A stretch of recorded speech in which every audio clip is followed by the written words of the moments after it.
the heart of the Czech Republic and one of the most captivating cities in Europe. A place where history whispers through every cobbled street, where grand architecture tells stories of emperors and revolutions, and where over 8 million visitors a year come to experience its magic. Known as the City of 100 Spires, this is a cultural powerhouse, home to world-class museums, historic cafes, and a deep-rooted appreciation for art, music and tradition. This is the third and final episode of our Prague Diaries, where we take you along on the last stretch of our journey. If you haven't seen the previous chapters, we arrived here on a Wowcher mystery break that was £99 for a surprise destination. And Prague did not disappoint. Feel free to catch up on those if you wish, but for now, let's dive into our final moments in this incredible city. For those new to the channel, welcome to the Wanderlust Way, travel, history and uncovering the most unusual or spooky finds. That is what we're all about. But before we set foot in any destination, there is a process. We research, plan and listen to our viewers. This way seems to work. It allows us to seek out the best experiences so you don't have to waste a moment. It also means that we're looking for your advice too, so if you've got any top tips for anybody watching this video about Prague, then feel free to drop them in the comments. In this episode, we'll take you to a cafe once frequented by Einstein, explore the grand halls of the National Museum, eat some traditional Czech food, and trek through the city on a Star Wars mission to find out just what's happened to R2-D2. So, if that sounds like your sort of adventure, sit back, relax, and join us on today's wander through Prague.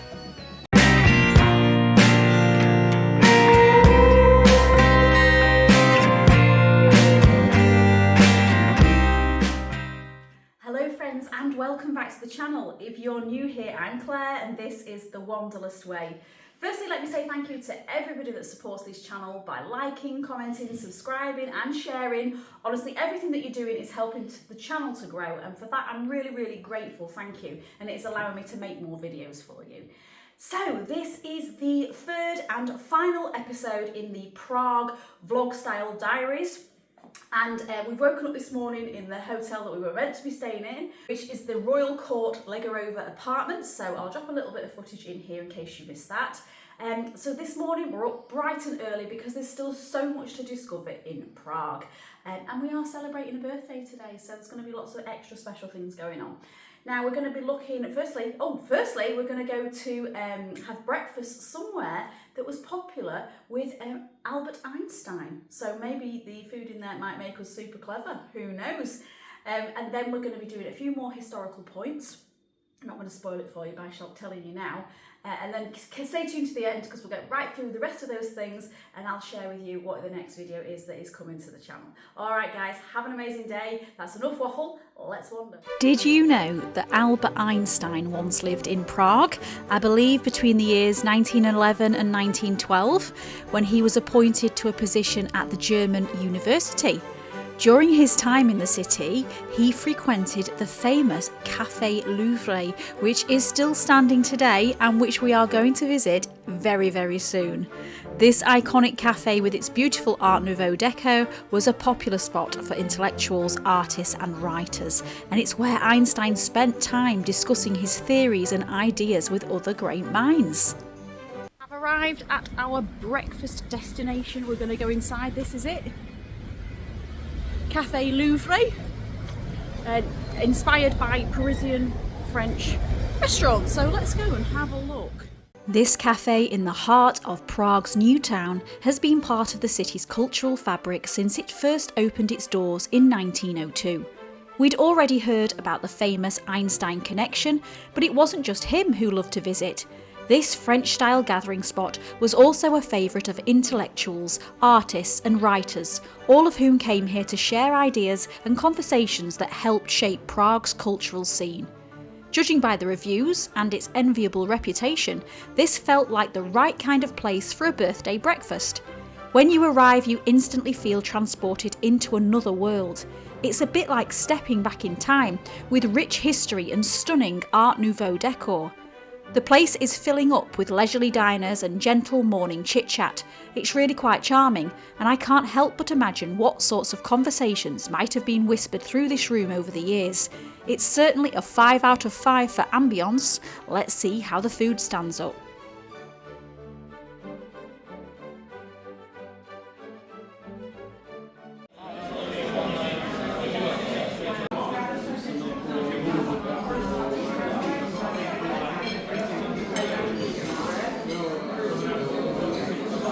I think I'm going to have the Czech breakfast. British cash only.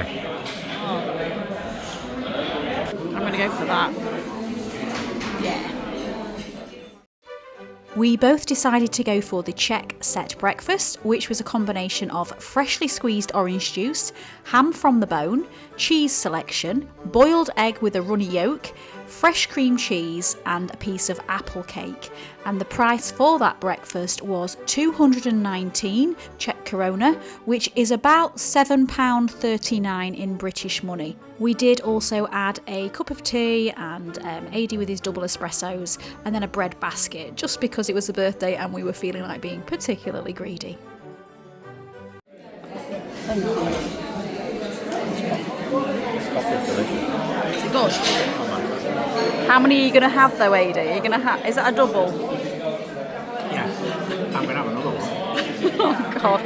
Everybody wish me luck. He's on the coffees again today. Oh my God, that is delicious. That's my teapot. What's in your cup? My cup's empty, and they've given me honey. Honestly, look at this table. I don't think we could find room. We've had to play table chess just to make room for everything. We've both got the same. So I've got some cream cheese here, some what looks like brie, and then a cheese, and then ham, and then an egg, and cake, and bread, and tea. Blimey. Here's the final bill, which I've worked out is about £26.37 in English money. Here's the birthday boy. How did you think that food was? Nice. That was really good. I'm going to say that has been the best meal that we've had in Prague, for sure. And I can 110,000,000% recommend anybody tries that out. Really delicious. On the same street as the Café Louvre that we've just been in, there's the Museum of Bricks, which I think is like a Lego museum. So if you've got kids, you might enjoy that. Even if you haven't got kids and you're just a big Lego fan. And then directly opposite, it looks like there's a swanky pants shopping centre in there. So now we're moving on to our next stop, which is a little bit of a treat for AD, because I know he likes things that are a little bit bonkers. Just a 5-minute walk from the cafe, you can find one of Prague's most fascinating modern landmarks, the rotating head of Franz Kafta. You cannot miss this. Just look for the crowds gathered around and get your camera at the ready. This mesmerising 11-metre tall sculpture is made up of 42 layers of stainless steel that rotate independently, constantly shifting and distorting Kafta's face. It was created by the Czech artist David Černý in 2014, and the sculpture is a striking blend of technology and literature, paying tribute to Prague's most famous writer. So what does it all mean? Well, it's open to interpretation, much like Kafta's own works. Some say the fragmented, ever-changing face represents the author's struggle with identity, self-doubt, and the surreal worlds he created in his writing. Others see it as a symbol of Prague itself, a city with a complex history that is always evolving. The head completes a full rotation several times an hour, with each movement controlled by a sophisticated mechanical system hidden inside. In total, the layers can move in over 1,000 different patterns, making each viewing experience slightly different. It's a perfect example of how Prague embraces both its rich literary heritage and cutting-edge innovation. So take a moment to watch as Kafta's face twists and turns. You might just find it as hypnotic as his stories. We're staying in the new town this morning and heading over to one of the most popular attractions in the city, the National Museum. Standing proudly at the top of Wenceslas Square, this grand building has been a symbol of Czech culture and history since it first opened in 1818. Every year it welcomes over 1.3 million visitors, drawn in by its vast collection of artefacts spanning natural history, archaeology and art. You'll find the museum right next to another iconic landmark, the statue of King Wenceslas. This impressive bronze monument depicts Saint Wenceslas, the patron saint of the Czech Republic, seated on his horse, surrounded by 4 other Czech saints. It's more than just a statue, it's a powerful national symbol. Over the years, this square has been the setting for major historical events, protests and celebrations, with the statue often serving as a gathering point. But after taking in the significance of this historic square, it's time to step inside the National Museum and begin exploring its incredible exhibits. Although you can book your tickets online, we didn't do that. We just headed straight to the museum and used the machine inside. There was no queue, so it was no problem. It's combo. Oh, I'll have a Happy Meal. Yeah. Chicken nuggets, fries. 2 adults. You get me as one there, won't you? You might do now. Have you got proof? Yeah. Oh, what, your face is... You. My face is proof. My face is my proof. Right, let me pay for this. So the cost for the museum for 2 adults, regular adults, not senior citizens, not just yet, was 600.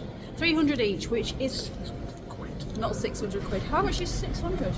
Right. 600, it's about 11 quid, I think. £19.80. £19.80, that's why he doesn't trust me with the maths.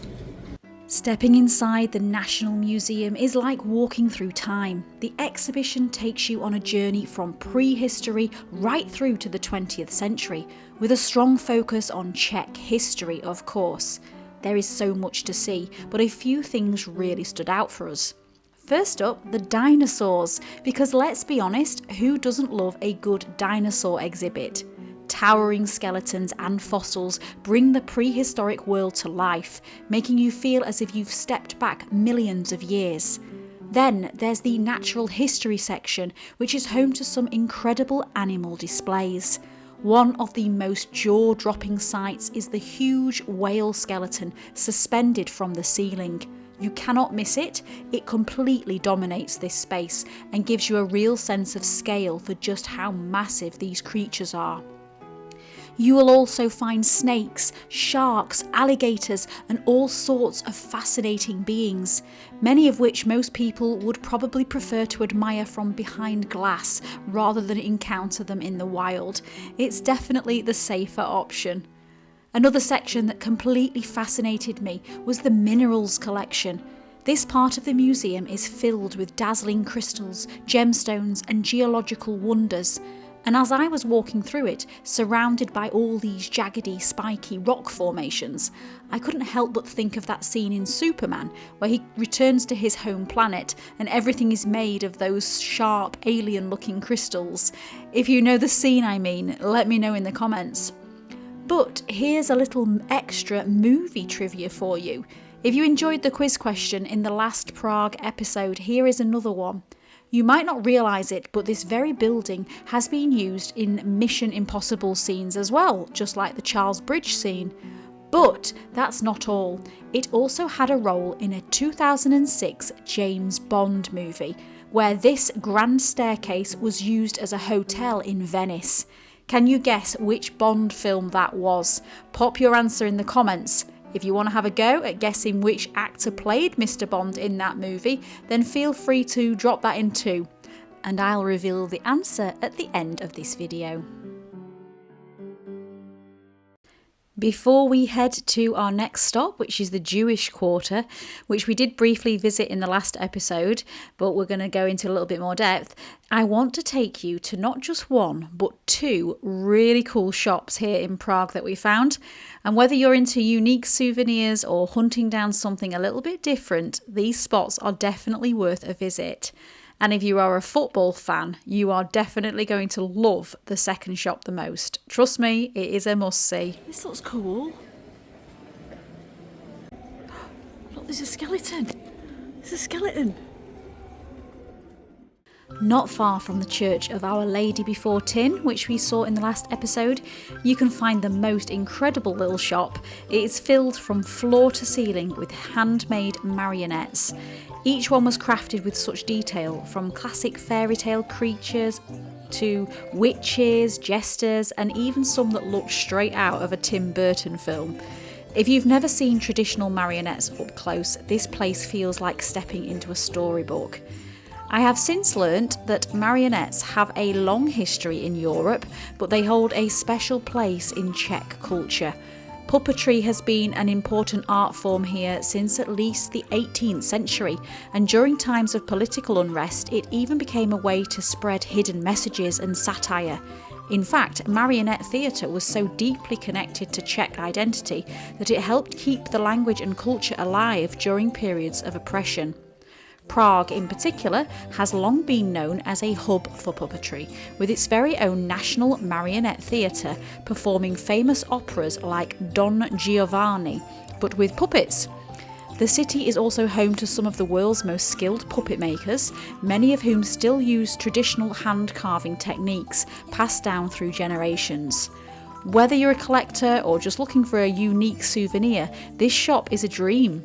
And let's be honest, there's something a little magical, maybe a little bit creepy, about marionettes, especially when they're all hanging around watching you. What we've found so far, which is really, really cool, is that you can just turn around a corner and there's just something else, and I'm going to show you a Gothic city gate that Adi has just found. Let me show you this.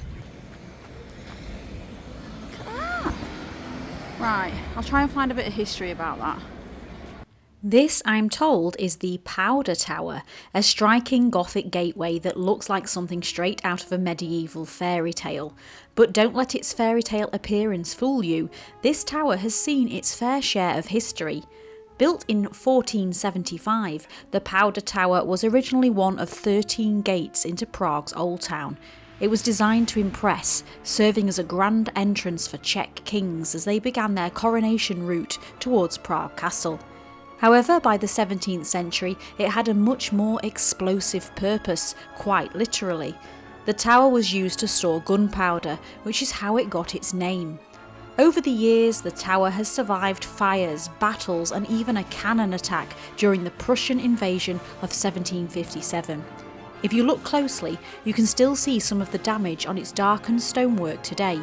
And, speaking of dark stuff, legends say that alchemists once used the tower's upper rooms for their secret experiments. Though, whether they ever succeeded in turning lead into gold is another question. If you missed last week's episode, there is more about the alchemists in that, and it's available to watch for free on the channel if you wanted to catch up later. Now, something for the football fans as we go somewhere and pick out something very special for Adi's birthday. I'll tell you what, already I am in love with Prague. It's a little bit like Edinburgh, but just look. It's amazing, isn't it? Really, really Gothic. Loving the Gothic architecture. It's fabulous. In the Old Town now, and this is the Prague Doll Shop, a small family company who for more than 20 years have been making unique sport souvenirs. Each piece is a handmade, hand-painted wooden set of 5 players made on the basics of Russian nesting dolls. We weren't sure they would have Doncaster Rovers, but they did, and because of this I just had to treat the birthday boy to this souvenir. You a happy bunny, Adi? Yeah. Class, that's Donny Rovers Russian dolls. Doncaster Rovers Russian doll. There we go. I didn't think they'd have Doncaster Rovers, but they do. And who do you think the smallest one is? What team would you be looking out for, and have you seen anything like this before on your travels? Let us know in the comments. If you would like one, I do believe they sell them online, so if you can't get to Prague, that is an option. Let me know if you want the link, because I think I've got a business card somewhere. Prague's Jewish quarter, or Josserhof, is one of the most historically significant parts of the city. Once home to one of the oldest Jewish communities in Europe, this area has seen both prosperity and persecution over the centuries. Today it stands as a testament to resilience, filled with beautifully preserved synagogues, historic sites, and stories that stretch back hundreds of years. One of its most famous landmarks is the Old New Synagogue, which you can see here. Built in 1270, it is the oldest active synagogue in Europe and has been at the heart of the Prague Jewish community for over 750 years. Its name, Old New, comes from the fact that when it was built, it was just a new synagogue, but as even newer ones were built, it then eventually, of course, became the Old New Synagogue. You see what they did there, yeah. But this place isn't just known for its history, it's also tied to one of Prague's most legendary and mysterious tales, the legend of the Golem. I won't spoil too much just yet, but let's just say that somewhere in this synagogue, hidden away in the attic, it is said that a mystical creature once lay sleeping, waiting to be awakened. Prague is full of spooky stories, legends and dark history, and if you're into that kind of thing, make sure to subscribe. There's a video coming soon that might just feature the Golem, along with some of the city's other magical, eerie and rather unsavoury characters. Now I'm taking you into Lessertown, which you can reach by crossing the iconic Charles Bridge. For more on that, please see last week's episode. Despite its name, there is nothing lesser about Lessertown. It was founded in the 13th century and became the home of nobles, merchants and even alchemists, trying to unlock the secrets of the universe. Some of Prague's most famous palaces are found here, including the Wallenstein Palace, which now houses the Czech Senate. Lessertown has also had its fair share of Hollywood moments. We've already mentioned Mission Impossible, but if you've seen Amadeus or Spider-Man Far From Home, then you've already had a glimpse of these stunning streets. And speaking of famous names, this is where Wolfgang Amadeus Mozart stayed in Prague. And legend has it that when he performed Don Giovanni here, the audience loved it so much that he had to play it 3 times in 1 week. Of course, all this exploring works up an appetite, and we've heard that this is the place to try an authentic pork schnitzel. So let's go and find out if it lives up to the hype. Right, we've come to a place called Pork's, which is just over St Charles Bridge, and we are hoping to get in. Do they sell beef? I'm not sure what they sell, but I was really fancying a pork schnitzel before we go home. So Goose. that's why we're here. Yeah, Adie's had enough of goose, so we're going to try a pork schnitzel. Fingers crossed. I'm going to have a quarter of pig tonight. Yep. Here we go. Here we go. This is what I'm having. Beef. Yep, you're looking for the beef. You need to have had goulash. If you haven't had it before, this is basically a thinly pounded pork, breaded and pan-fried in butter until golden brown and crispy. The cost was 319 Czech koruna, which is about £10.74 in English money.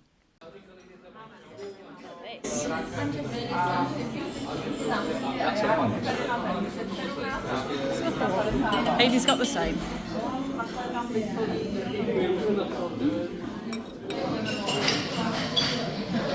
Get a good potato salad.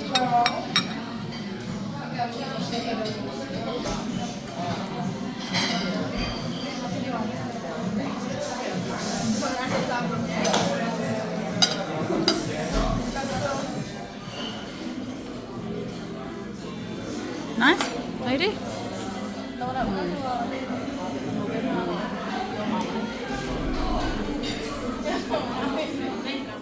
Okay, so we're heading across Charles Bridge back to the old town, and I've just told Adie a fun fact. What was that fun fact, Adie? They're gas lights. All the lights on this bridge are gas lights. So here we go, I'm going to show you them. We've actually missed them going on because we were eating our pork schnitzels, needs must and everything, but yes, these are supposedly authentic, ancient gas lights. How's about that then? That's a fun fact for you if you come into Prague with somebody and you want to show off. Oh, this is nice. We've just come back to the room after a long, tiresome day. And Adi has been left some sweet treats and a bottle of wine to say happy birthday. That's really sweet. Very nice that, very kind. Good morning. So it is checkout day. This is coming to the end of our 3 days in Prague. Just got a couple more stops to visit this morning, and there I'm going to share you some of my tips that I've picked up since we got here and any feedback. But in the meantime, if you've got any questions, feel free to drop them in the comments. Included in that Wowcher £99 deal, we stayed at the Legerova apartments in the new town, which was inside a tourist information centre and next to a coffee shop, which I think had something to do with them because we did get a 10% discount when we checked in. Anyway, the coffee shop was really good for breakfast and they had some really tasty options, including espresso, which somebody was very excited about. On the espressos again. Oh, that's nice. Needed the energy this trip. It's been very, very tiresome, but very, very fun.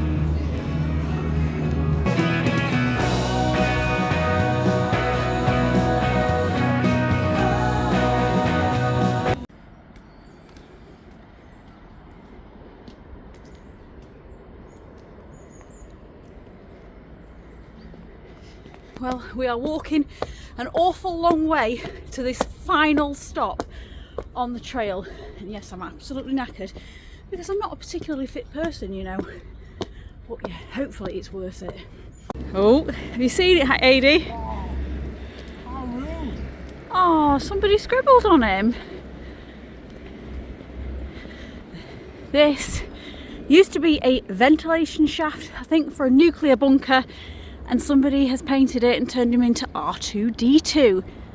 And seeing as we have a big Star Wars fan here, you know you are. He's got a full Star Wars back tattoo, so he should be a fan. This is what we've walked. How many miles? We've walked 1.84 miles to see this. I hope it was worth it, Adi. It's been vandalised. It's been vandalised. That's not nice. But we have got a cracking view. And now I think I can have an extra bag of Maltesers on the plane. I think I deserve that now. What do you think then, Adi, of R2-D2? Brilliant. But look, they defaced him and they've knocked one of his arms off. What's all that about? Oh, Not happy. you're not happy? No. I'll fix it. I wouldn't. What are you doing? Are you trying to fix it? This might be a video for the outtakes. Oh, crumbs. Oh, he's fixed his arm. Let's have a look let's see what he looks like now. Oh, yeah, I suppose, yeah, he's a bit more level now. Yeah. But we have now got a level R2-D2. Well done, boy. So that completes our 3 days in Prague. This was the final episode of the vlog style diary. What are my tips for this? Well, first of all, we did this on a Wowcher £99 mystery break, and I do think this one was better value than the Milan one. The only extra costs that we've had were to bring a bag with us and for the seats together. And then the transfer from the airport wasn't bad either. That was about 25 minutes. Flying from up north. Oh yeah, and we did pay extra to fly from up north. Us northerners get penalised. But overall, the Wowcher deal was quite good value. We did have that bit of kerfuffle in right at the beginning with the accommodation because of the stag do that trashed it. But we got there in the end, and it was a bed for the night. It absolutely fine. Thank you everybody for joining us on this adventure. I have just one more episode to share with you of Prague, to be the dark side of Prague, because let me tell you, there are so many dark, mysterious legends, stories, ghost stories, myths, awesome stuff happening in Prague. So that video I will get ready for you, and that should hopefully go live next week. Thank you all for joining me. Take care, and I'll see you on the next episode. Well done to anybody who answered Casino Royale. This was indeed the movie that was shot in the National Museum at Prague, where it doubled up as the hotel in Venice.